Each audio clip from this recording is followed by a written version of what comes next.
Boa noite, irmãos. Deus abençoe a todos. Muito obrigado pela presença de todos. Convido os amados irmãos para a leitura do Salmo 24. Salmo 24.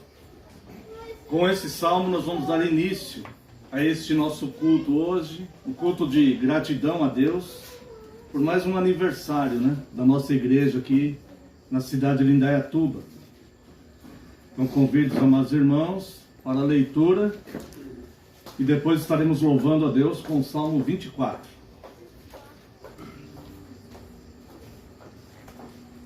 Ao Senhor pertence a terra e tudo que nela se contém, o mundo e os que nele habitam. Fundou a ele sobre os mares e sobre as correntes a estabeleceu. Quem subirá ao monte do Senhor? Quem há de permanecer no seu santo lugar? O que é limpo de mãos e puro de coração, que não entrega sua alma à falsidade, nem jura dolosamente. Este obterá do Senhor a bênção e a justiça do Deus da sua salvação. Tal é a geração dos que o buscam, dos que buscam a face do Deus de Jacó. Levantai, ó portas, as vossas cabeças, levantai-vos, ó portais eternos, para que entre o Rei da Glória. Quem é o Rei da Glória? O Senhor, forte e poderoso, o Senhor, poderoso nas batalhas. Levantai, ó portas, as vossas cabeças, levantai-vos, ó portais eternos, para que entre o Rei da Glória. Quem é esse Rei da Glória? O Senhor dos Exércitos. Ele é o Rei da Glória. Em louvor ao Rei da Glória, convido os amados irmãos, aqueles que puderem, se coloquem em pé, para louvarmos a Deus com o Salmo 24.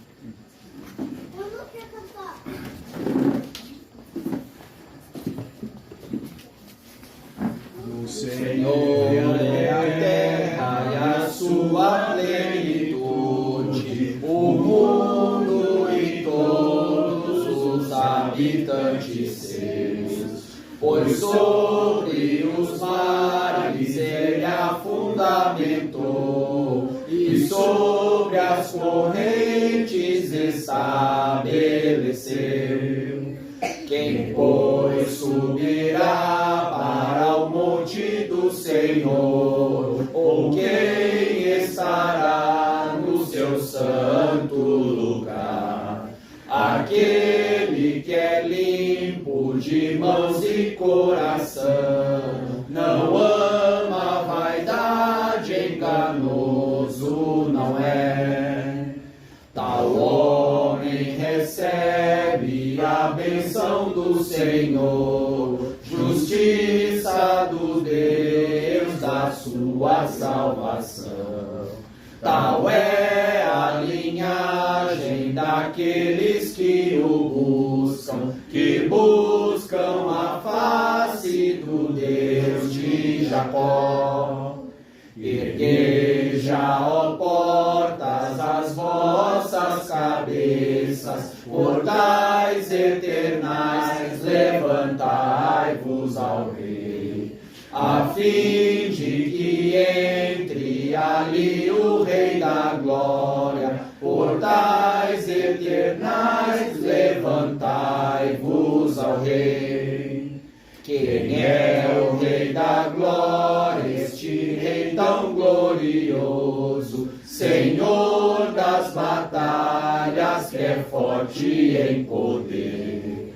Ergueja, ó portas, as vossas cabeças, portais eternais, levantai-vos ao Rei, a fim de que entre ali o Rei da Glória. Portais eternais, levantai-vos ao Rei.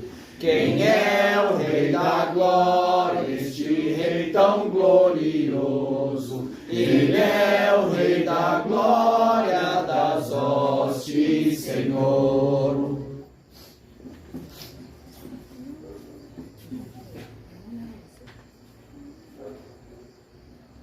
Ouvidos, amados irmãos, para declararmos o voto da nossa segurança, amada Igreja do Senhor Jesus Cristo, onde está o nosso socorro? O nosso socorro está em nome do Senhor, Criador dos céus e da terra. Graça a vós outros e paz da parte de Deus, nosso Pai, e do Senhor Jesus Cristo. Amém. Vamos a uma oração de invocação. Isso vai ser, é um culto festivo, mas é um culto a Deus. Então esvazie-se de tudo que está na sua mente e concentre-se apenas em adorar o nosso Criador. Vamos buscar a presença do nosso Deus. Pai Santo e Eterno, Senhor glorioso, excelso, sublime, Deus Criador dos céus e da terra, Condutor da história, Deus provedor, Pai de todas as consolações, a Ti toda a honra e toda a glória, Deus. Aqui estamos reunidos, Deus, em santa comunhão com o Teu povo, Pai, para trazer, ó Deus, corações gratos diante do Senhor. E por isso, Deus, prestamos este culto a Ti, um culto para agradecê-lo, Deus, pela vida dessa Tua igreja, essa igreja local na cidade de Indaiatuba, Deus, a qual o Senhor tem abençoado tanto, Deus, aquela que o Senhor um dia levantou e o Senhor a preservou, ó Deus, mesmo em meio a dificuldades, e o Senhor nos conduziu até aqui, ó Pai. Se aqui estamos, Deus, comemorando esses 16 anos, é porque o Senhor nos manteve, é porque o Senhor nos deu graça, é porque o Senhor foi provedor, o Senhor nos sustentou, o Senhor enviou irmãos amados, Deus, que se ajuntassem a nós e congregassem aqui. O Senhor enviou, ó Deus, os Teus santos de outras cidades, de outros locais, de outros países, de outros estados, para nos ajudarem aqui. E o Senhor, Deus, tem levantado, Deus, pessoas que oram por esta igreja. E é pelo Teu favor e graça que chegamos aqui. Por isso, Deus, queremos, com toda a sinceridade do nosso coração, agradecê-lo.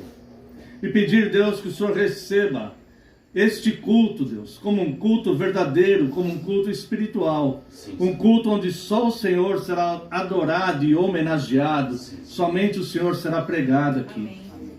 Te agradecemos pela Tua graça e amor. Reconhecemos, no entanto, que somos falhos e pecadores. E apelamos, Deus, pelas Tuas muitas misericórdias, pedindo a graça do Teu perdão. Abençoe, Deus, este culto, e que este culto possa agradá-lo, Deus, pela nossa sinceridade. No nome santo e poderoso de Jesus Cristo, Teu Filho amado, é que oramos. Amém. Amém. Os irmãos podem assentar-se. Nós agradecemos a Deus, irmãos, esse é um culto de gratidão a Deus, porque estamos felizes e queremos compartilhar com os amados irmãos esta nossa alegria, essa nossa felicidade. Eu quero, como todos os anos, na ocasião do aniversário da igreja, nós falamos um pouco a respeito da igreja. No entanto, eu quero ressaltar, irmãos, que todo culto é para Deus. Este culto também é para Deus, mesmo sendo um culto festivo, né? Um culto de celebração, ele também é para Deus. Então nós vamos falar de algumas atividades que tivemos ao longo desses 16 anos, mas não para engrandecer a igreja, mas para que os irmãos glorifiquem a Deus. Porque tudo que aconteceu conosco só foi possível porque Deus permitiu, porque Deus conduziu e Deus enviou sua graça. Porque por nós, pelas nossas forças, nós não conseguiríamos chegar até aqui. Não mesmo. Mas o Senhor nos conduziu. E aqui estamos, neste momento de alegria, né? Compartilhando com os irmãos da Igreja Reformada de Itapira, que estão aqui conosco, com os irmãos da Igreja Presbiteriana Reformada na cidade de Suzano, que estão aqui conosco também, para a nossa alegria. Um breve resumo, irmãos. Nesses últimos 16 anos, ou melhor, nos 16 anos de atividade desta igreja, Nós realizamos 4 casamentos, uma bodas de pérola, que é a celebração de 30 anos de casado, vários noivados, 25 batismos, ou seja, 23 batismos da igreja e 2 batismos que o pastor foi convidado, né? Com autorização de um outro pastor de uma igreja irmã, que nós batizamos também. Durante esse período, a nossa igreja ela teve bastante ação social, muitos atos sociais, né? Pouca gente sabe, mas a Câmara dos Deputados, a Câmara dos Vereadores em Indaiatuba, ela votou uma moção honrosa de agradecimento à nossa igreja, né? Por trabalhos prestados à cidade de Indaiatuba, por trabalhos prestados à comunidade de Indaiatuba, tá? Trabalhos sociais e evangelísticos regulares em asilos e casa de aidéticos, no Lar São Francisco. Trabalho junto à Associação Atletas de Cristo de Indaiatuba. Também trabalhamos durante 4 anos, em que o pastor foi pastor conselheiro na clínica ATAV, Associação Terapêutica Água Viva, que fica ali atrás do aeroporto de Viracopos, uma clínica que cuida de dependentes químicos. Durante 4 anos a nossa igreja se envolveu muito com esse trabalho. Nós trazíamos pessoas para os cultos em Indaiatuba, fazíamos cultos lá, toda segunda-feira o pastor pregava ali, e esse trabalho nos trouxe bastante alegria também. Além disso, nós tivemos trabalhos sociais, trabalhos comunitários, principalmente com o irmão Antônio Herrera, quero trazer até um agradecimento também, com a turma do TUT, trabalho social, trazendo exames de vista grátis para a população, assistência jurídica, assistência psicológica, corte de cabelo grátis, doação de livros, doação de roupas, enfim, tudo isso estamos falando para glorificar o nosso Deus, que durante esse período nos deu graça, nos deu vida e força para continuarmos. Depois da pandemia, nossa igreja, ela reduziu um pouco as suas atividades, né? Mas pretendemos voltar em breve com todas as atividades que fazíamos até antes da pandemia. Essa igreja chegou aqui e nós temos um coração gratos a Deus pelo trabalho e pela força e pela graça que Ele nos concedeu. E para que nós possamos agradecer ao nosso Deus, eu gostaria de convidar os amados irmãos para uma oração de agradecimento. E quero convidar também o pastor Cleiton, da Igreja Presbiteriana Reformada de Suzano, que nos eleve a Deus nesta oração. Amém, pastor? Amém. Fique à vontade, se quiser dar uma palavra. Vem aqui, porque aí o senhor pega o microfone. Amém. Fique à vontade. Obrigado, pastor. Boa noite a todos os irmãos, graça e paz a todos. É uma satisfação enorme para a nossa igreja estar aqui junto, congregando com os irmãos. Eu vi uma expressão muito interessante quando eu cheguei aqui, que nós não estamos ilhados. Isso é muito bom para o nosso coração. Nós somos poucos, mas meu avô costumava dizer que caminhamos como um burro que anda no eirado. Ele anda resolutamente, firme e de forma contínua. Nós sabemos que às vezes nosso trabalho é um pouco mais árduo, porque nós temos alguns princípios que precisam ser seguidos, e as pessoas hoje têm muita dificuldade com essas coisas. Mas nós preferimos manter a fidelidade a Cristo do que acompanhar o mundo, né? Então, por isso, nós somos gratos pela vida dos pastores, de todos quantos têm se comprometido com essa obra que realmente vale a pena. Eu, particularmente, creio que vale muito a pena pelo resultado que eu vejo na minha pequena congregação. Meus irmãos são uma bênção na minha congregação, são bênção para a minha vida. Eu espero também ser bênção para eles. Imagino que todos os pastores aqui têm esse mesmo compromisso, né? De ser bênção e luz na vida de todos. A gratidão pelos 16 anos da Igreja do Senhor também reflete a gratidão nossa de fazer parte desse grupo, né? E saber mais uma vez que nós não estamos ilhados, nós não estamos sozinhos. Por isso que estamos aqui para provar isso, que nós não estamos ilhados. Então, todas as oportunidades que tivermos, nós também estaremos todos juntos. Nós já estamos juntos num só espírito, numa só fé, numa só comunhão, mas também estamos juntos fisicamente, né? E que Deus possa continuar abençoando o trabalho de todos os pastores que estão aqui presentes. Amém? Vamos orar então para agradecer a Deus? Pai Santo, Pai de glória, Pai bendito, na Tua presença nós nos colocamos, Senhor Jesus, como igreja rendida à Tua graça, à Tua misericórdia, a todas as benfeitorias que o Senhor tem feito em nossas vidas, pelas nossas almas, Senhor Jesus, e pelo Senhor ter nos elegido antes da fundação do mundo. Somos gratos, Senhor Jesus, pela vida desta igreja, Senhor Jesus, que caminha cada dia, e o Senhor tem dado vigor, tem dado vida, e que a cada dia, Senhor, o Senhor acrescenta mais filhos espirituais a essa igreja. As obras dela, Senhor Jesus, já são expressas no mundo. Então, como um corpo, Senhor, nós pedimos também que ela possa crescer, para que ela possa abraçar mais e mais almas, Senhor. Então, agradecemos pela igreja hoje, Senhor Jesus, nos seus 16 anos, e somos gratos eternamente pela Tua misericórdia, Senhor, concedida a nós, aqueles que o Senhor nos levantou para ser ministro da Tua palavra. Pai, despeço aqui, Senhor Jesus, agradecendo por todas as bênçãos que o Senhor já realizou na vida de todos os irmãos que aqui estão, e ainda aquelas que ainda virão, Senhor. Eu peço, Senhor, que o Senhor continue abençoando poderosamente a vida de cada um, e a cada um que tem se comprometido com a Tua obra. Nós somos gratos por tudo, nos méritos do nosso Senhor e Salvador Jesus Cristo. Amém. Amém. Eu convido as irmãs também da Igreja Presbiteriana Reformada de Suzano, que estarão trazendo alguns louvores aqui para a nossa edificação e para a glória do nosso Deus. Não, eu não quero.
Deus Trino, Deus Santo.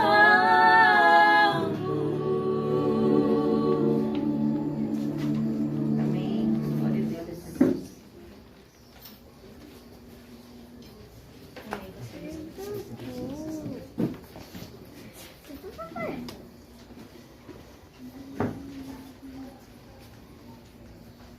Lindos louvores para a nossa edificação e glória do nosso Deus. Quero convidar o pastor Alan Robles, a Igreja Reformada de Itapira, estará trazendo a palavra do nosso Deus nesta noite.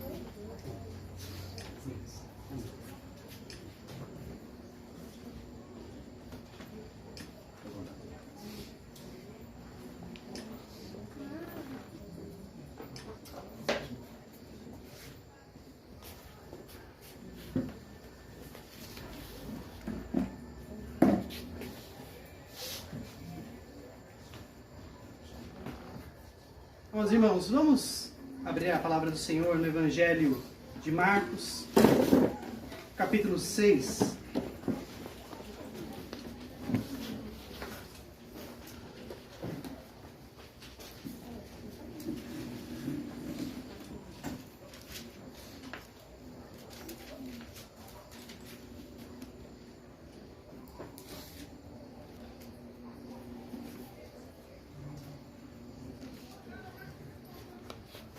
Vamos à leitura do versículo 1 ao versículo 6.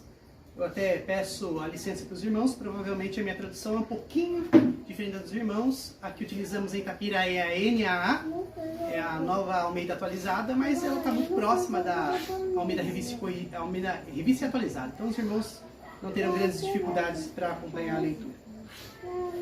Evangelho de Marcos, capítulo 6, verso 1 a 6. Assim diz a palavra do Senhor. Tendo saído dali, Jesus foi para a sua terra e os seus discípulos o acompanharam. Chegando o sábado, começou a ensinar na sinagoga e muitos, ouvindo, se maravilharam, dizendo: de onde lhe vem tudo isso? Que sabedoria é esta que lhe foi dada? E como se fazem tais maravilhas por suas mãos? Não é este o carpinteiro, filho de Maria, irmão de Tiago, José, Judas e Simão? As suas irmãs não vivem aqui entre nós? E escandalizavam-se por causa dele. Jesus, porém, lhes disse: nenhum profeta é desprezado a não ser na sua terra, entre os seus parentes e na sua casa. Não pôde fazer ali nenhum milagre, a não ser curas a uns poucos doentes, impondo-lhe as mãos. E admirava-se da incredulidade deles. Vamos orar. Bendito Deus, nós louvamos, exaltamos o teu nome, através dos cânticos, dos salmos entoados. Também lhe dirigimos orações de gratidão e invocação, Deus, glorificando e adorando o seu nome. Agora é o momento, Deus, em que nós queremos ouvir a tua voz através da tua palavra, Pai. Que mais uma vez o Espírito Santo capacite a cada um aqui para que nós possamos entender, discernir e guardar a tua palavra em nossos corações. Que ela seja fonte, ó Pai amado, de alimento para as nossas almas. E que possamos, ó Pai, encerrar esse tempo de celebração e alegria, fortalecidos pela tua palavra, Deus, confiantes no que o Senhor faz e no que o Senhor ainda fará em nossas vidas, em nosso meio, Deus. Te louvamos, te agradecemos e pedimos a orientação do Espírito Santo para esse momento. Assim o fazemos em nome de Jesus Cristo, nosso Senhor. Amém. Amém. Amados, essa passagem, ela está no Evangelho Sinótico. Então, nós encontramos ela em Mateus, Marcos e Lucas. E ela narra o reencontro de Jesus com seus conterrâneos. Jesus, depois de abandonar a sua terra, a sua parentela, para iniciar seu ministério público, ele tem esse reencontro com os nazarenos. Nós não sabemos exatamente a linha cronológica, porque os evangelhos eles não se prestam à exata cronologia, na verdade. Embora os fatos sejam verídicos, reais, factíveis, conforme foi registrado cada evangelho, eles foram compilados até mesmo destinando leitores muito específicos. Então nós não sabemos precisar exatamente em que momento esse reencontro aconteceu, mas nós observamos a postura dos nazarenos ao reencontrar Jesus.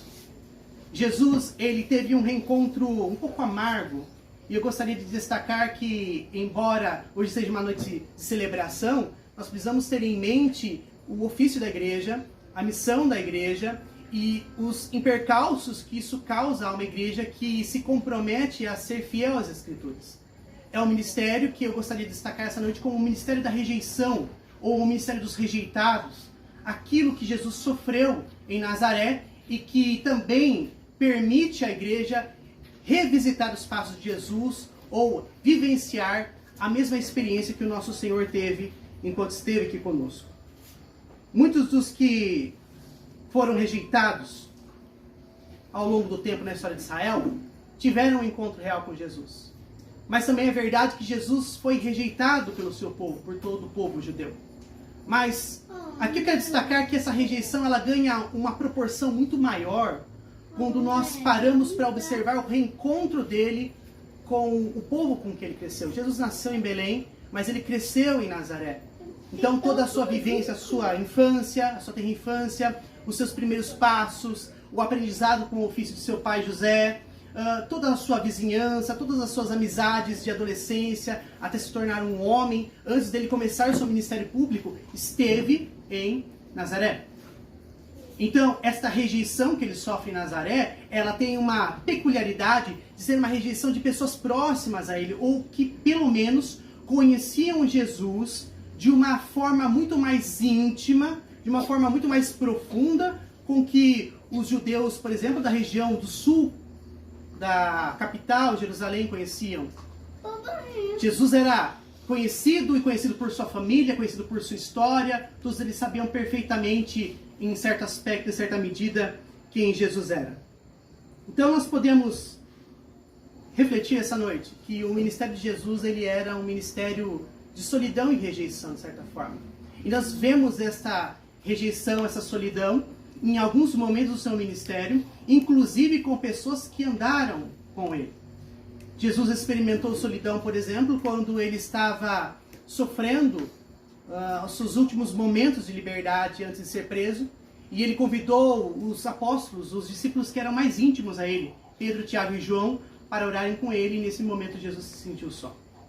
Também não só nesse momento, mas durante todo o ministério de Jesus, ele também sentiu a solidão em muitas vigílias na madrugada, em oração diante do Pai.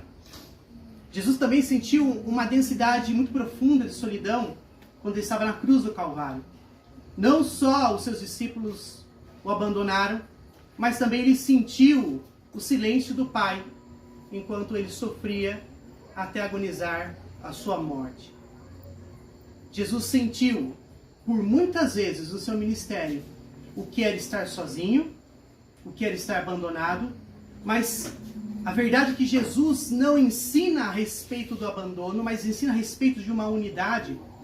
Quando ele ressuscita, ele aparece aos apóstolos que o abandonaram, aqueles a quem ele mesmo chamou de amigo em outros momentos, e diz para eles, paz seja convosco. Ele reabilita Pedro a liderar os apóstolos novamente. Ele prepara os apóstolos para estarem unidos, e entre as suas palavras finais, antes de que ele ascendesse aos céus, ele diz que era necessário que eles aguardassem unidos, juntos, o tempo da vinda do Consolador. Jesus estava preparando a igreja para um ministério duro e difícil, que era o ministério da rejeição. E nós não somos chamados para passar pelo ministério da rejeição sozinhos. Este é o valor da igreja. Por isso que a igreja é insubstituível. Por isso que para nós é um privilégio, uma alegria, uma responsabilidade estarmos congregando uns com os outros. Nós precisamos disso. Nós precisamos uns dos outros para que o ministério da rejeição não cause em nós solidão e desabandono, desapego como Jesus sentiu. Jesus também preparou os apóstolos, lembrando-os de que eles passariam por prisões, por açoites, por perseguições, por infâmia, mas eles não passariam por isso sozinhos. Eles teriam a companhia uns dos outros, além do próprio Consolador que estaria com eles até a consumação dos tempos.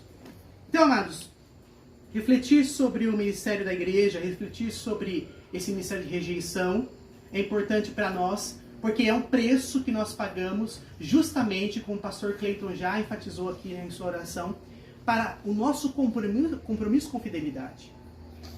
Ao adotarmos uma postura de não negociar valores, de não negociar as escrituras, ao optarmos, se é que nós podemos colocar desta forma, a resolução de caminharmos de acordo com os princípios bíblicos, nós automaticamente já sabemos que estamos fechando diversas portas ao nosso redor, portas, muitas delas das quais nós mesmos fechamos e não queremos que estejam abertas, mas muitas que nos causam tristezas, porque nós não esperávamos.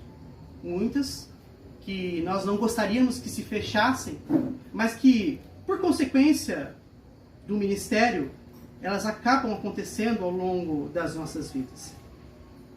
Então, o ministério da cruz, ele é um ministério fadado à rejeição.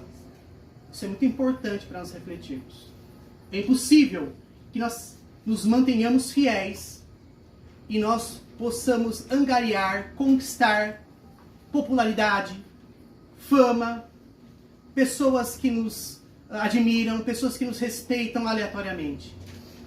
Andar de acordo com os princípios cristãos, andar de acordo com as escrituras, nos faz ser seletos em nossos relacionamentos, seletos em nossos discursos, e é isso que nós devemos buscar, porque nós estamos buscando definitivamente a glória de Deus. Então nós sabemos que esse é o preço que será cobrado, nós sabemos exatamente que este preço, ele, embora traga tristezas temporárias, ele redunda numa alegria que é eterna para nós. Nós passamos por tristezas, decepções, mas a alegria que há em nós, pelas privações e provações que passamos, em defesa da glória de Deus, em defesa do Evangelho, em defesa da pureza cristã, nos traz uma alegria, uma paz que excede todo entendimento, que para nós, de fato, é o que vale a pena, é o que nos faz continuar mesmo em meio a constantes perdas. Interessante nós refletirmos essa noite que Nazaré conhecia Jesus, mas é muito interessante que ao mesmo tempo que Nazaré conhecia Jesus, conhecia o homem Jesus, conhecia a história de Jesus, o desconhecia completamente. Eles sabiam quem Jesus era, mas ao mesmo tempo desconheciam sua natureza, desconheciam o seu poder, desconheciam a sua obra vicária. Eles sabiam quem Jesus era, mas esse segundo encontro revela uma estranheza entre os nazarenos, porque Jesus sai da sua terra como um carpinteiro, como um homem de família humilde, pai e mãe. Aliás, a terra de Nazaré era uma terra humilde, não tinha prosperidade financeira, embora tivesse um mercado interessante. A região da Galileia é uma região mais humilde em relação à região da Judéia, que não só por ter Jerusalém como seu centro, mas também por ser a capital, trazia para si pontos de economia, comércio e tudo mais. Então eles conheciam esse Jesus. Mas quando Jesus volta revelando plenamente quem ele é. Ele ensina com uma autoridade que nem homens instruídos por colégios rabínicos conseguiam fazê-lo. Aliás, muitas vezes o povo se maravilhava porque a autoridade de Jesus sobrepujava a autoridade desses homens que tinham estado aos pés de homens muito conhecidos, muito populares da sua época. Um exemplo dele é o apóstolo Paulo, que estudou com Gamaliel. Jesus também tinha um tipo de poder que nem os judeus que expulsavam espíritos imundos tinham. Jesus tinha um controle absoluto sobre as enfermidades que jamais havia ocorrido em Israel desde a época dos profetas antigos. Então, quando Jesus volta para a sua terra, ele volta um homem totalmente estranho a esse povo, totalmente desconhecido. E é interessante a atitude dos nazarenos. Eles poderiam abraçar Jesus e dizer: como você cresceu, como você se mostra um homem sábio, nós não entendemos de onde vem essa sabedoria, mas glória a Deus por isso. Nós vemos que Deus te usa para operar maravilhas e sinais e milagres e prodígios, então seja bem-vindo no nosso meio, mas a atitude desses homens é de desprezo. Ao mesmo tempo que eles se maravilhavam com Jesus, eles o desprezavam. Como pode alguém saído do nosso meio fazer tais coisas? Nós não queremos alguém assim no nosso meio. Principalmente alguém que nós conhecemos. Nós temos um complexo com isso também, né? De lidar com pessoas que conhecemos. É que nós vemos um pouco da inveja dos nazarenos. Esse desprezo também envolvia uma atitude de não reconhecimento óbvio que eles deveriam ter para com o nosso Senhor. Eles não quiseram reconhecer, mas eles também não puderam reconhecer. Irmãos, o mundo não pode reconhecer Jesus. É interessante porque conversão real não se trata sobre conhecer a Jesus.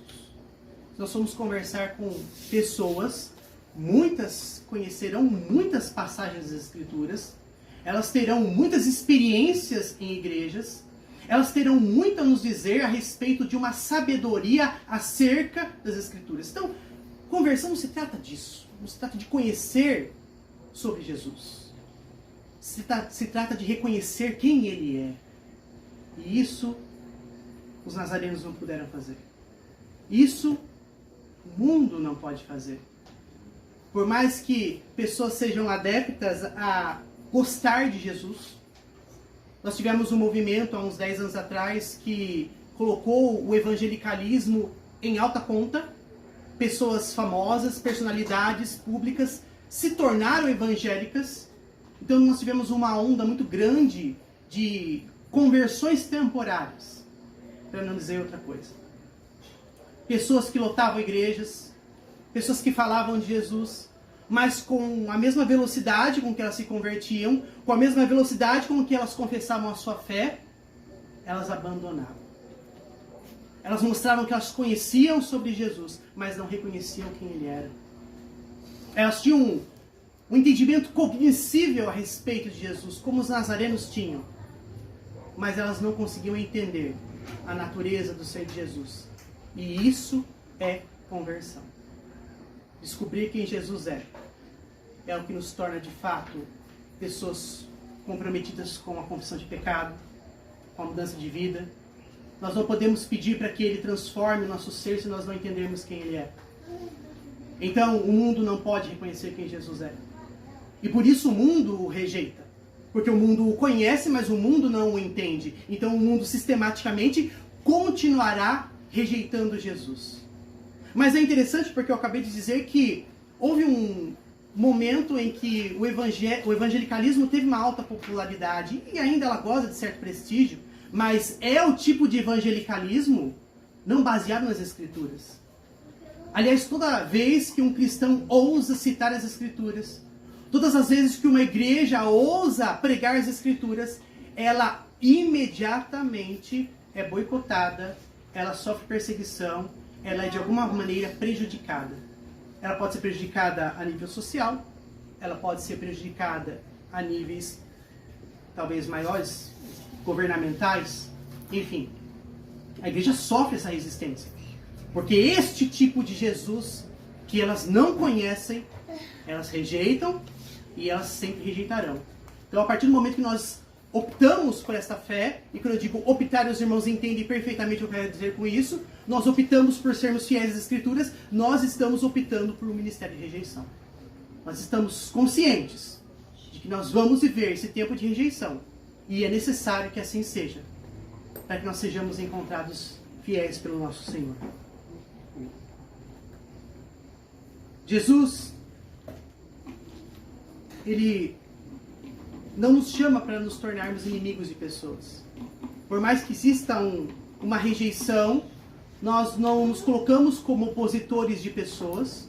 O apóstolo Paulo deixa claro que a nossa luta não é contra a carne, não é contra o sangue, nossa luta é contra o pecado, a nossa luta é contra a sociedade e seus pecados já estabelecidos, e isso é necessário, irmãos, embora não seja uma inimizade no sentido pessoal, ela o é no sentido de vivência, porque é necessário que assim seja, para que a pregação do Evangelho se torne evidente.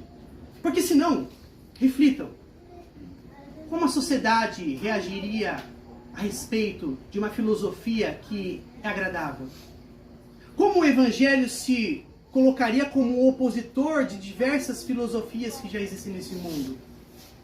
Então, filosofias dessas já existem aos montes. Aliás, algumas igrejas ditas evangélicas já têm adotado filosofias assim. E o resultado delas, segundo a ótica deste mundo, é de um completo sucesso. Elas estão lotadas, elas estão abarrotadas, elas constroem templos cada vez maiores, elas constroem obras nababescas, elas têm projetos midiáticos estrondosos, elas têm reconhecimento dos ímpios, elas alcançam pontos, elas alcançam pessoas, elas alcançam espaços que jamais uma igreja fiel poderia alcançar. Mas uma das razões pelas quais essas igrejas obtêm esse sucesso é porque elas relativizaram a pregação do Evangelho. O que elas fizeram foi exatamente transformar o Evangelho em algo mais comercial. Nós temos experienciado isso em nosso meio, principalmente porque nós estamos em oposição a isso. Nós temos visto igrejas que, nas suas pregações terapêuticas, nas suas pregações positivas, nas suas pregações de esperanças vazias, tem agradado o mundo porque o mundo deseja ouvir justamente esse tipo de mensagem, que vai ficar tudo bem, que está tudo bem, que não é necessário absolutamente nenhuma mudança para que as coisas ocorram em sua vida, desde que você seja sincero. De repente, a sinceridade transformou-se no grande elemento de ouro das pessoas. Então basta que eu seja sincero e tudo irá bem. O que Deus deseja de mim é uma sinceridade. Então eu posso confessar os meus pecados, mas não pedindo perdão por eles, mas apenas reconhecendo-os. E Deus é obrigado a aceitá-los, e Deus é obrigado a tolerá-los, porque na verdade o que Deus está buscando é a sinceridade do meu coração. Quando nós fazemos o contrário, quando nós confessamos que não ofereceremos esse tipo de discurso, quando nós colocamos as nossas vidas em completa oposição e afirmamos que não toleraremos esse tipo de vida, que as nossas vidas são réguas de medida justamente para criar uma oposição clara e evidente a esse tipo de vida moderna, nós estamos vivendo as consequências diretas de um ministério de rejeição. Então é esse ministério que traz consequências para nós, é esse ministério que traz dificuldades para nós, mas que também nos traz um discurso vigoroso, que mesmo que as pessoas rejeitem, elas digam, não, eu não quero a sua vida, eu não quero o seu discurso, eu não quero nada que venha de você, mesmo que ainda seja assim. Elas serão obrigadas a reconhecer que a sua vida, que o seu discurso é absolutamente diferente, contrário às outras doutrinas, às outras filosofias que elas têm vivido. O evangelicalismo se tornou tão complicado em nossos tempos atuais, e nós temos visto, inclusive, movimentos cristãos, mas que se aliaram a filosofias políticas, e nós temos visto uma confusão generalizada, em que cristãos são vistos como aliados de determinados políticos, certos políticos são vistos como cristãos, e nós perdemos, nós não ganhamos, nós perdemos muito do nosso discurso por causa disso. Enquanto a modernidade diz que nós temos que atualizar o nosso discurso, enquanto a modernidade diz que nós devemos reavaliar a nossa conduta e adequá-la a um discurso moderno, e que o nosso pensamento retrógrado precisa avançar, precisa evoluir, que nós estamos estacionados no tempo, o prejuízo é de pessoas cada vez mais vazias de Deus, mas lotando templos para cantar músicas que elas não vivem, para ler verdades que elas não seguem, para professar uma salvação que nunca foi operada em seus corações, com o endosso da igreja. A igreja tem endossado isso. Porque se nós não fizermos isso, nós seremos rejeitados. Se nós negarmos isso à sociedade, nós seremos rejeitados. Talvez o medo da palavra rejeição, ela cause o efeito contrário do que devia causar em nós. Nós não deveríamos nos preocupar tanto com essa rejeição. Nós deveríamos estar mais preocupados se estamos de fato sendo rejeitados. Se de fato as pessoas têm olhado para nós e têm se afastado de nós porque têm visto coerência no nosso discurso. Ou se porque elas têm visto instabilidade em nossas vidas. Se o nosso discurso não tem se alinhado às nossas práticas. Se elas não têm visto o nosso testemunho ser pregado também com as nossas vidas. Isso também causa rejeição. Mas causa rejeição pela hipocrisia. Porque elas não veem uma constância em nós. Porque elas não veem uma estabilidade na pregação. Portanto, irmãos, a sociedade ela não tolera e ela nunca tolerará nada que ela não fabrique. Nós vamos continuar pregando Cristo e esse crucificado para a glória de Deus. E elas vão continuar dizendo, este Cristo nós não aceitamos. Este Jesus nós não queremos. Mas nos dê esse Jesus. E nós diremos como o queremos. Como gostamos dele. O que nós temos interesse nele. Até que ponto ele nos é interessante, aceitável e degustável. A não ser que nós negociemos as Escrituras. A não ser que nós alinhemos nosso discurso a alguns que têm dito que as Escrituras precisam ser ressignificadas. Que nós precisamos buscar um novo entendimento, porque esse entendimento, ele ficou por uma cultura que já está superada, esquecida, ela praticamente inexistente. Enquanto fizermos isso, a igreja ela vai prosperar, mas ela vai prosperar de forma muito negativa. Esse ministério da rejeição é o ministério que nos faz pregar aquele que é a única esperança para as pessoas. Elas dirão não, elas não querem, mas ao mesmo tempo que elas dizem não e que elas não querem, é este Evangelho, é este Cristo que traz esperança aos seus corações. Porque enquanto as outras filosofias dizem, está tudo bem, faça boas obras, viva sinceramente, o Evangelho de Jesus Cristo diz, arrependa-se. É chegado a vós o reino de Deus, mas também é chegado o tempo de juízo.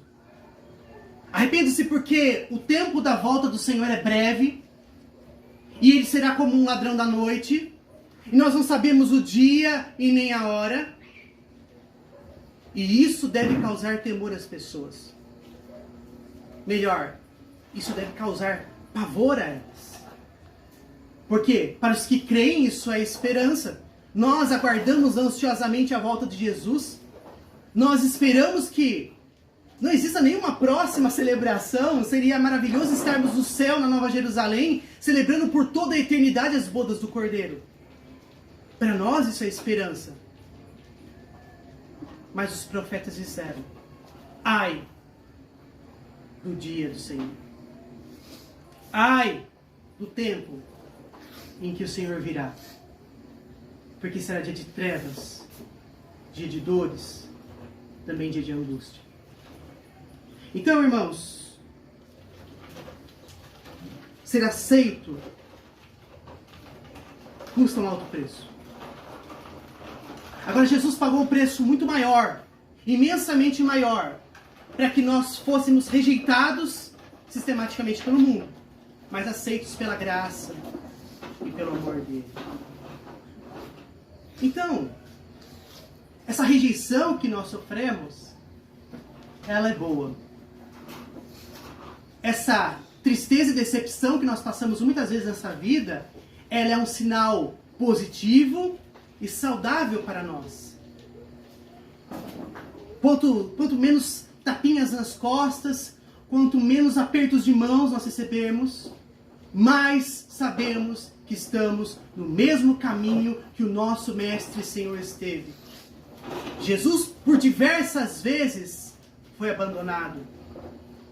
Os irmãos bem conhecem uma oportunidade muito peculiar em que eles estavam atrás de mais maravilhas e da multiplicação e disse: o que vocês estão esperando? Vocês não verão mais.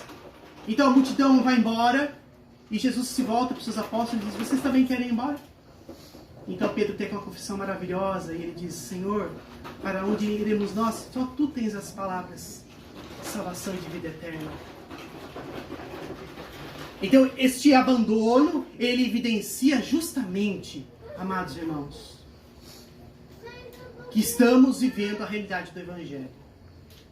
Nós não devemos e não podemos ceder a caprichos, a vaidades e a vantagens que esse mundo pode nos trazer. Nada disso nos interessa. Agora, essa história de Jesus, ela pelo menos nos dá duas aplicações para entendermos como o ministério dos rejeitados, ou o ministério da rejeição, deve ser encarado por todos nós. Em primeiro lugar, Jesus nos ensinou que nós não devemos fugir dessa realidade. Jesus tinha consciência do que ele enfrentaria em Nazaré? Tinha, mas ele não fugiu. Ele poderia ter postergado, ele poderia ter dito: olha, não vale a pena subir até Nazaré, porque eu conheço aquele povo, eu conheço o coração daquele povo, e eu sei o que está para acontecer. Eu serei sistematicamente rejeitado. Mas Jesus não só sobe para a sua terra, como ele leva todos os seus discípulos junto com ele, para experimentarem o que é a rejeição deste mundo. Jesus não foge da rejeição. Jesus, ele não se acovarda diante da rejeição. E da mesma forma, ele nos estimula, ele nos chama para vivermos em meio a essa sociedade que nos rejeita. Nós não somos chamados para vivermos como eremitas, escondidos dentro das nossas casas, dentro das nossas comunidades, como agentes secretos que não são vistos. Assim é fácil não ser rejeitado. A rejeição ocorre justamente quanto maior, mais público, mais notório é o nosso ministério. Jesus nos chama para viver em meio a essa sociedade, não a parte dela, não marginalizada a ela, não paralela a ela, mas Jesus nos insere nela para que nós vivamos nela. Afinal de contas, como o nosso testemunho seria efetivo se estivéssemos escondidos? Como as pessoas poderiam olhar para nós e ver Cristo brilhando em nós? Como as pessoas poderiam nos rejeitar se nós estivéssemos distantes dos seus olhares? Nós somos chamados para estarmos no meio de nazarenos. Nós somos chamados para convivermos em meio a essas pessoas, para que elas vejam e para que elas testemunhem acerca do nosso testemunho. Suportar essa rejeição, ela não deve nos desanimar, como eu já disse, e sim nos animar, porque, irmãos, estamos sendo rejeitados como o nosso Mestre foi. E quão grande honra deve ser para nós seguirmos os seus passos. Quão grande alegria deve ser para nós sermos rejeitados porque seguimos os caminhos do nosso Senhor. Para nós isso é um privilégio. Para nós isso é uma alegria. Para nós isso é desejável. Para nós isso deve ser um alvo a ser perseguido. Quanto mais pregamos, mais somos rejeitados. Mas quanto mais somos rejeitados, mais fiéis permanecemos às Escrituras. A sociedade só poderá ouvir o Evangelho enquanto nós nos mostrarmos cada vez mais em oposição ao mundo. Quanto mais evidenciarmos o nosso testemunho, mais parâmetros elas terão para ver o que elas vivem e o que elas não deveriam viver. O que elas vivem e o que elas deveriam viver. O que elas deveriam abandonar e o que elas deveriam cultivar. Sem esse padrão, sem a igreja, como seria o mundo? Como estaria o mundo sem a igreja de Cristo? Ela é o farol deste mundo. Ela é o que ilumina em densas trevas. Ela é o único foco de esperança em meio a uma desesperança estabilizada e generalizada. As pessoas buscam filosofias e elas não encontram respostas porque elas têm que buscar forças em si mesmas e elas descobrem que elas nada podem por si mesmas. Elas tentam e fracassam. Elas tentam de novo e fracassam de novo. E elas fracassam sistematicamente, repetidamente, à exaustão e não conseguem chegar a nenhuma solução. E nunca chegarão. Então elas se lembram da pregação do Santo Evangelho, que chama pessoas cansadas e sobrecarregadas a largar seus fardos sobre Cristo, para que possam provar o fardo suave e leve dele. Elas descobrem, ou elas se lembram, de que há sim uma esperança, aquela mesma que elas rejeitaram por várias e várias vezes. Naquele mesmo lugar, naquela mesma igreja que talvez elas tenham passado várias e várias vezes. Por aquele cristão que ela tinha contato ou que tinha amizade e que ela se negou a ouvir várias e várias vezes. Eles precisam disso. E nós precisamos disso.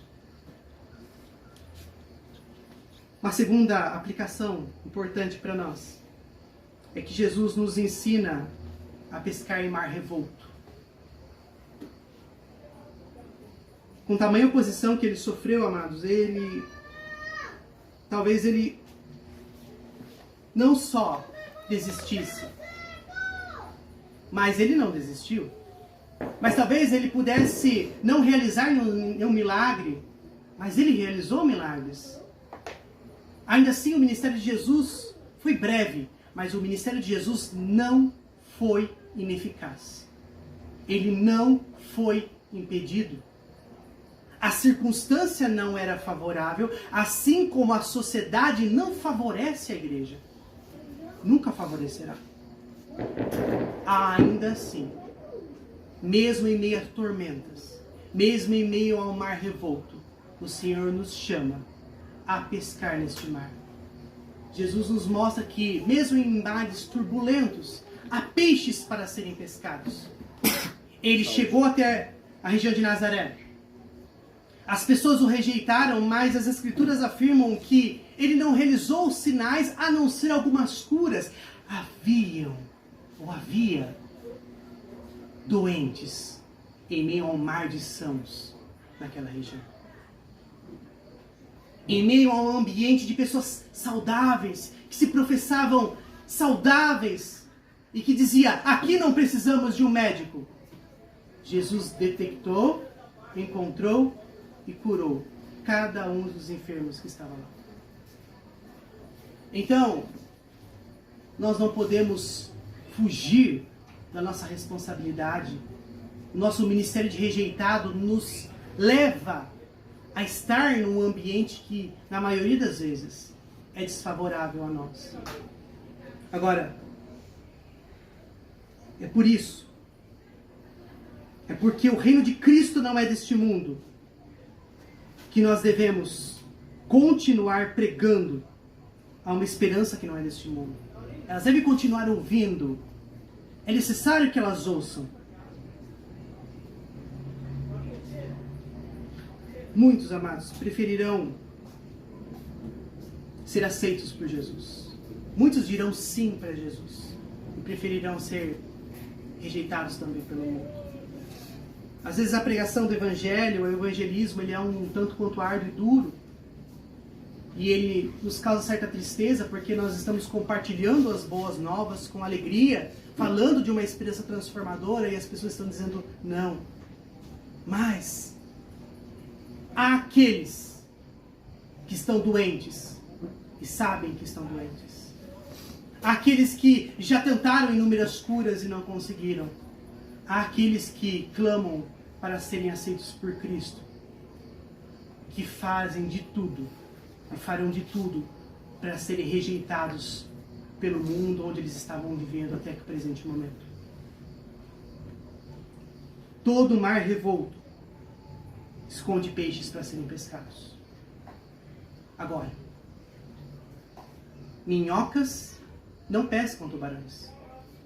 É muito importante entendermos quais tipos de pescaria nós temos desenvolvido, quais peixes nós temos buscado, qual é a isca que nós temos usado. Agora, entendam, o Evangelho, ele pescará o coração daqueles que buscam esperança, mas ele será desprezado por peixes que não se alimentam de minhocas. Eles não estarão interessados, e esta é a ordem do mundo. Isso não deve causar em nós desespero e desânimo, mas sim confiança, porque o Senhor atrairá à igreja todos o que Ele quer chamar. Nós somos os pescadores, nós estamos lançando as nossas iscas, nós estamos pregando o Evangelho, mas a obra potentosa do nosso Senhor é Ele quem realiza no nós. A obra eficaz quem realiza é Ele. Nós somos apenas os pescadores. Eu quero concluir esse sermão essa noite lembrando que essa reflexão essa noite, esse sermão essa noite, ela tem um objetivo muito prático para nós. É nos fazer refletir acerca da natureza do ministério do qual nós fomos chamados, irmãos. Talvez, se for a necessidade de corrigir desvios, de corrigir erros, atalhos que nós temos buscado para nos favorecer, porque isso não nos favorece, para que nosso esforço não seja incólume, para que ele não seja ineficiente. Afinal, por que nós nos gastaríamos por algo inútil? Por que continuaríamos tentando fazer? Porque nós sabemos que não tem resultado. Igrejas se inflam de pessoas com a mesma velocidade com que eles faziam. É claro que isso é uma realidade de qualquer igreja. Até mesmo as igrejas sérias sofrem baixas. Mas igrejas que negociam o evangelho, elas inflam. E com a mesma velocidade com que elas crescem, elas se deformam, elas se transformam. E de repente você não consegue mais identificar a natureza daquele movimento, a razão do que está acontecendo ali, do porquê está acontecendo tudo aquilo ali. Nós devemos pregar incansavelmente, porque o ministério dos rejeitados não é ministério de fracassados. Ser rejeitado não significa que nós fracassamos. Muito pelo contrário, o nosso sucesso não depende e nunca dependerá de números. Se fosse assim, o ministério de Jesus teria sido um ministério de fracasso.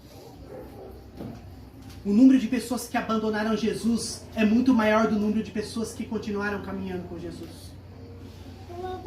O número de pessoas que ouviram os profetas da antiga aliança é muito menor, infinitamente menor que o número daqueles que se rebelaram contra os profetas. E para usar o exemplo talvez mais óbvio para todos nós, que recentemente usei na igreja, o ministério de Noé seria um ministério fracassado. Noé pregou por mais de 100 anos. Não houve uma única conversão. Noé chamou pessoas ao arrependimento enquanto construía a arca, mas nenhuma delas se arrependeu. Nós não podemos dizer que o ministério de Noé foi fracassado. Nós não podemos dizer que o ministério dos apóstolos foi fracassado. Nós não podemos dizer que o ministério dos profetas foi fracassado. E nem podemos dizer que o ministério de Jesus Cristo foi fracassado. Sucesso não se baseia, o nosso sucesso não se baseia em números. Nunca se baseará. Nosso sucesso depende da fidelidade com que nós cumprimos a carreira cristã. Nosso sucesso será determinado no final das nossas vidas, quando nós pudermos repetir as palavras do apóstolo Paulo: combati o bom combate, completei a carreira, e eu guardei, eu não negociei, eu guardei a fé até o fim. Eu guardei no meu coração. Isso é um ministério de sucesso. Mas isso também é o ministério dos rejeitados. Portanto, irmãos, eu quero encerrar essa mensagem com as palavras do nosso Senhor Jesus na oração sacerdotal. Pensar 3 versículos no Evangelho de João, capítulo 17, do verso 14 ao verso 20. São palavras para animar os nossos corações, para nos dar o ânimo necessário para continuarmos e para nos lembrarmos que, de fato, nós não temos nada com este mundo. Ele diz no verso 14 ao verso 20: eu lhes tenho dado a tua palavra, Jesus falando com o Pai, e o mundo os odiou, porque eles não são do mundo, como também eu não sou. Não peço que os tire do mundo, mas que os guardes do mal. Eles não são do mundo, como também eu não sou. Santifica-os na tua verdade. A tua palavra é a verdade. Assim como tu me enviaste ao mundo, também eu os enviei ao mundo. E a favor deles eu me santifico, para que eles também sejam santificados na verdade. Não peço somente por estes, mas também por aqueles que vierem a crer em mim por meio da palavra que eles falarem. Que o Senhor nos ajude, amados irmãos, a permanecermos fiéis ao Senhor. Que o ministério da rejeição seja o ministério da igreja fiel. E que através desse ministério nós possamos celebrar a vitória do nosso Senhor Jesus, que já triunfou na cruz e ele triunfou uma única vez para todo sempre. Amém. Amém. Deus abençoe a vida dos irmãos. Amém. Pastor Messias está com a palavra.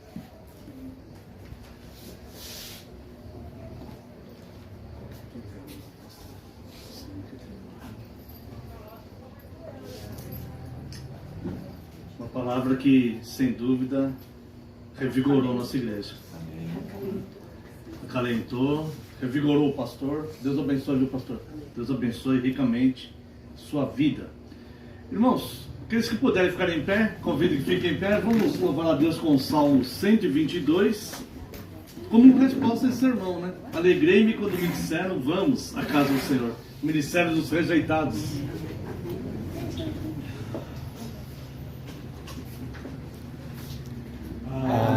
Alegrei-me quando me disseram, vamos à casa de Deus. Nossos pés pararam junto às portas, teus portais, Jerusalém. Construída bem compacta, onde as tribos vão subir, pois convém a Israel, para o santo nome do Senhor, render sua gratidão. Lá estão os tronos de justiça, os da casa de Davi. Que prospere quem te ama, pela sua paz orai, por Jerusalém orai. Reine paz entre os teus muros, nos palácios ricos bens, por amor dos meus irmãos, por amor de amigos meus. Haja paz em ti, eu peço, pela casa do Senhor. Buscarei sempre o teu bem. Quero convidar que venha aqui à frente o presbítero Marco e o presbítero Leonel também, por gentileza.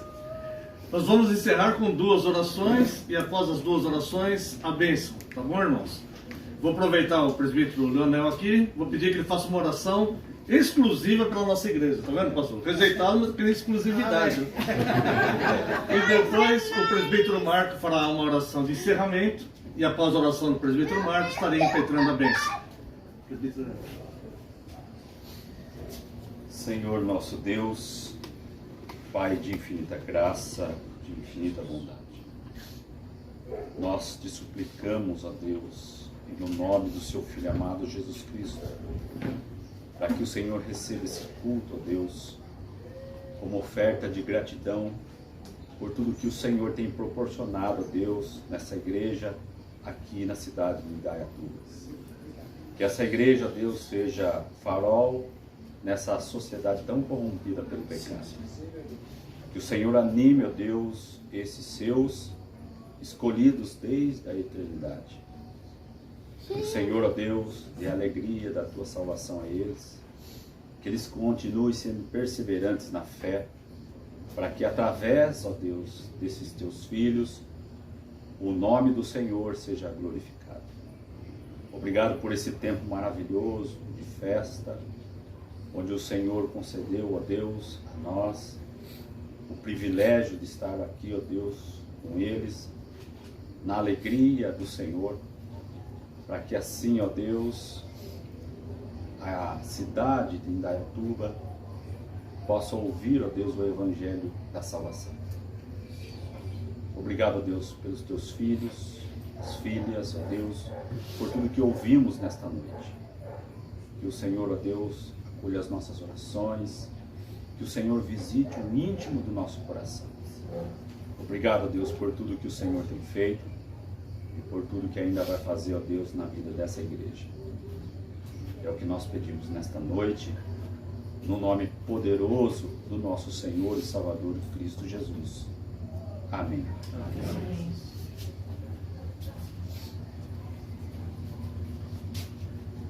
Senhor Deus, amado, grandioso Senhor, nosso querido Pai, Senhor, nós queremos render ao Senhor mais uma vez a nossa gratidão por esses momentos que o Senhor nos proporcionou. Momentos de comunhão com os nossos amados irmãos, momentos, Senhor, de edificação através dos meios de graça que o Senhor deixou na tua igreja. Senhor, nós queremos expressar a nossa gratidão por tudo que o Senhor tem feito, Deus, nos conduzindo até aqui e sabedores de que há um longo caminho a percorrer. E somos gratos, ó Deus, porque temos absoluta certeza, Senhor, que o Senhor estará conosco em cada passo, de cada momento, em cada lágrima que vier a ser derramada ainda nesse caminho, em cada sorriso que vier a brotar em nosso rosto, nós saberemos que o Senhor estará conosco, Deus. Essa é a nossa certeza. Eu quero, Deus, te agradecer pela vida dos nossos irmãos que aqui estão reunidos nesta noite. Senhor, te agradecer por aqueles irmãos que não puderam estar aqui. Pedir ao Senhor, Deus, na tua infinita misericórdia, pelos enfermos que estão no nosso meio. Sabemos que as tuas mãos poderosas têm o controle absoluto de tudo. Sim. Mas nós apelamos pela tua graça e pela tua misericórdia. Se for da tua vontade, se for possível, Senhor, que os enfermos sejam curados. E oramos para que os tentados recebam do Senhor força, para que os perseguidos recebam do Senhor refrigério, Deus. Pedimos as tuas bênçãos sobre a tua igreja fiel aqui na cidade de Indaiatuba, as igrejas fiéis espalhadas, Deus, por esse país e pelo mundo. Que nós possamos continuar sendo o ministério dos rejeitados, Senhor. Que a tua igreja possa continuar sendo luz do mundo, ainda que isso custe, Deus, como nós aprendemos esta noite, o fato de ser rejeitados. Deus, que a tua igreja seja a luz do mundo em Indaiatuba, na cidade de Itapira, na cidade de Suzano, que onde houver, Deus, o teu povo reunido, que ali haja a tua graça e a tua misericórdia. Deus, eu oro pelos nossos irmãos que aqui vieram de longe. Eu quero orar, Deus, pela tua igreja na cidade de Itapira, a tua congregação, que os amados irmãos ali, Senhor, recebam do Senhor graça, recebam do Senhor poder, que recebam do Senhor, Deus, refrigério, condições para continuar firmes na caminhada. Deus, que o pastor reverendo Alan e a sua família sejam agraciados pelo Senhor, os oficiais da tua igreja ali. Deus, que o presbítero Leonel receba a tua graça, que os nossos irmãos recebam, Senhor, a tua misericórdia, o teu poder. Meu Deus, que a tua igreja na cidade de Suzano, que ela possa experimentar, Deus, a tua graça em todo o tempo. Deus, que através do pastor Cleiton, que a tua igreja seja edificada naquele lugar. Deus, e que cada vez mais as pessoas possam saber que ali há uma igreja fiel ao Senhor Deus vivo. Deus, que nós possamos em todo tempo estar reunidos no teu santo nome, diante da tua santa presença, glorificando e louvando o Senhor. Nos permita, Senhor, ser achados como remanescente fiel de Israel, que permanece, Deus, não importa o que aconteça, fiel ao Senhor, em todo tempo, em todo momento. Deus, é assim que nós oramos ao Senhor. Pedimos que o Senhor nos conduza de volta para os nossos lares, em paz, em segurança, debaixo da tua bênção, da tua proteção. Que amanhã, no dia do Senhor, nós possamos estar reunidos em espírito para cultuar ao Senhor, para responder positivamente à santa convocação do Senhor, a Deus. Glorificando, exaltando, te servindo como o Senhor deve e merece ser servido. Nós nos unimos à tua igreja celestial neste momento e dizemos: glorificado seja o teu santo nome, Pai. No nome santo e poderoso do teu amado Filho, o nosso Senhor e Salvador Jesus Cristo, é que nós oramos. Amém. Amém. Amém.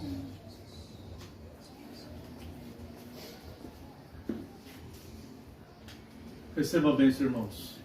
Que a graça do nosso Senhor Jesus Cristo, o amor do Deus Pai e a comunhão e as consolações do Espírito Santo sejam sobre vós, agora e para todos sempre.